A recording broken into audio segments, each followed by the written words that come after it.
Gemini, welcome to your weekly reading for February 20th to the 26th. It is a general reading, just take what resonates, leave what doesn't. Apologies for the voice. I'm loving the way this candle is lighting up that ace there. So that's the Ace of Wands, which is the theme of the deck, the theme of the read. Ace of Wands is new start with real passion, creativity, enthusiasm. Love to see that. What a great way to start the reading. My coughing is less of a great way to start the reading, so apologies for that. Anyway, Gemini. Present position is, in this deck, it's called the Crucible, the Eight of Swords. It's normally a card of constriction and being sort of bound and, oh, woe is me. This one is you're being really put through the ringer, you're being put through a test. Someone else has failed. There's others there that are going, I'm not even taking this. So this is you really being put through the ringer and passing with flying colours. You've also got, in your present expectation, the Ace of Cups to sit with the Ace of Wands. So you've got there's a real sense of momentum this week. This is probably, I think Leo had a pretty good read. They had the Sun twice, a couple of aces, but this is looking really solid as well. Really, really nice.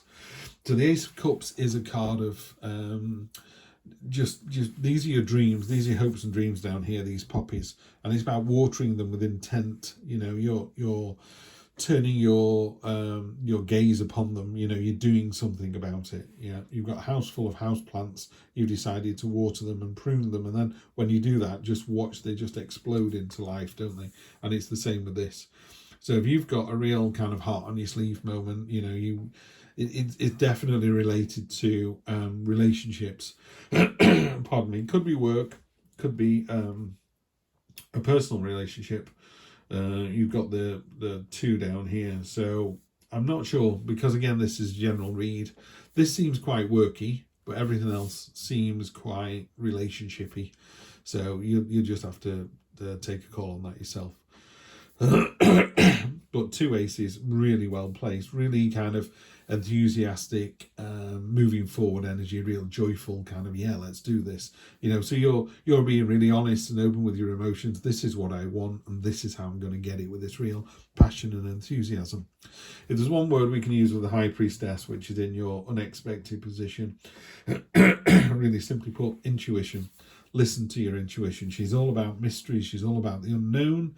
She's got the pomegranate, the fruit of the underworld. She's got a dowsing pendulum. She's got a key around her neck to unlock all these mysteries and all these things that she's going to find. She's even got the key to unlock them.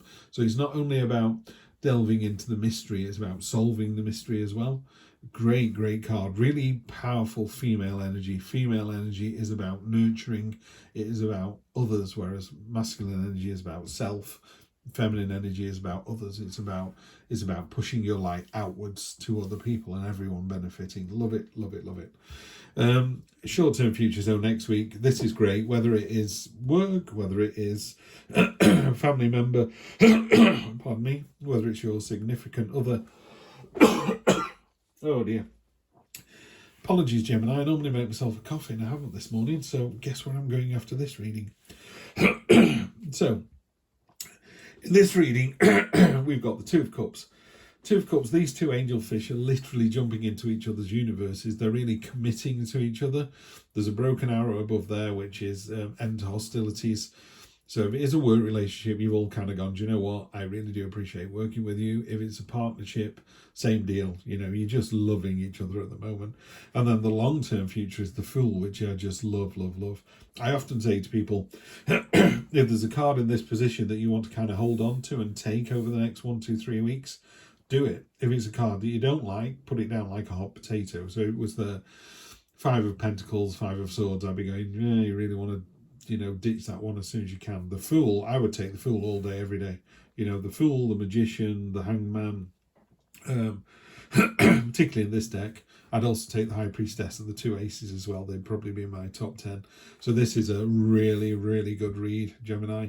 I'm going to clarify, but I don't know why. I mean, it's just great. The Fool is all or nothing. It is taking that childlike innocence and energy and sort of, what the heck, you know, just stepping off into the unknown and seeing where you end up. Love it. So, okay. I was thinking, have I done these cards? They've been shuffled yet? And no, they haven't. Otherwise, you're just going to get the same cards as the last reading, and that's not fair. So let's give these a quick shuffle. I hope you're all keeping well. Thank you for coming to the channel. It's always good to see people here. Gemini, there's plenty of you coming over, so that's lovely to see. So thanks for that. Do like, share, subscribe. Really helps the channel grow. I've been stuck on about 380 subscribers for a year now. One of my readings actually got up to 8,400 views, but then nothing. Death. That's it. Don't worry about that. That's just changed. That, you know, basically there was a real test at work and you passed it. That was it. It was done. It was dusted. It's one of those things where someone tests you by going, "Is anyone going to step forward?" And with a real kind of lump in your throat, you go, "I will," and they go, "Congratulations, you passed the test." They just wanted someone to step up, and you stepped up. The Chariot, yeah. When you water this intent with this determination and enthusiasm, guess what? You get a victory, and it's a victory of your own making. This is very much about you driving this. I'm not seeing other people this week at all. This is all you. Oh, love it. This is my favourite card in Heidi's deck. Temperance is about balance. I mean, you've almost made it iconic, Heidi. This is just fantastic. I mean, it could be that she is above these trees, so she's above a ravine, you know. You could be 3 miles up. You could literally have the ground there. So it could be she's 3 miles up or she's just there. Doesn't matter what it is. I just spat on that. That's not very nice, is it? So in the unexpected position, this is about, you know, you're delving into the mysteries and you're really jumping in with both feet to find out what's going on and what's meant behind the message, you know. And then this is all about balance. Just finding the balance between, because you're going to find some truths that may not, you know, be the happiest in the world, but it doesn't matter because that's what you're looking for. You're looking for the balance. Not everybody's going to like you. You don't like everyone on the planet. There are some people that really do your head in. Guess what? Somebody thinks that about you as well. They're wrong, by the way, Gemini. You're awesome. But they're allowed to think the way they think, yeah?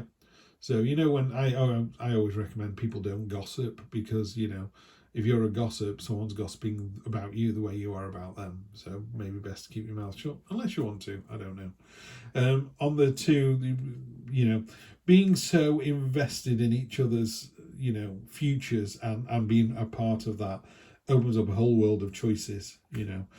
In a more traditional environment, it's like, you know, children, houses, long-term relationships. Yeah, but houses is a really good one. We have this for another reading. You know, it was about leaving one situation for another. If you're living in a one-bedroom flat and you find out your partner's pregnant, you find out your partner's having triplets, you've got 9 months to do something about it because you need to get a bigger place, you know. And the Seven of Cups is a choices card that sometimes comes out of left field and lands at your feet. And you're like, oh, I didn't know I was going to have to make a choice. This one feels like a very happy add-on to this. You know, you and your significant other, whether it's work or personal, having a fantastic time. And it's just opening up all these other doors. You know, pick one, move on, let's go. Happy. On top of the Fool, so you've got that lovely innocent energy of the Fool. Sometimes you can question the Fool and go, do I really want to jump off this cliff? Am I ready for what will be at the bottom of it? The Emperor card goes, yes, you are. That's what he's doing. It's interesting that the Emperor just knocks all the other cards out of the way. Right, okay. So, and he knocked everything. So to me, this is a big read. This is Emperor energy is the amalgamation of all four kings. You know, top of the food chain, pure masculine energy to go with that lovely, mysterious feminine energy. So that means that your energies are in balance. Again, got the Temperance card. I would say these 4 cards here would be my read this week, Gemini. And well, you've got them all because you've got the aces as well. God, this is an amazing read. This is really, really good. Okay, so there's a change, there's a test that you pass successfully. It's led to victory. You've got a new start coming in. This is all really, really nice. You've been able to find the balance between this sort of masculine and feminine energy and this sort of jumping in with both feet and making sure you've got a sandwich, you know, making sure you've got cash for the end of it. You know, this is about being prepared. This is order and control, but in the nicest possible way. What a fantastic reading. Gemini, I wish it was a Gemini this week. Have a great read. Tell your friends about the channel, and I will see you next week for more of the same. Take care.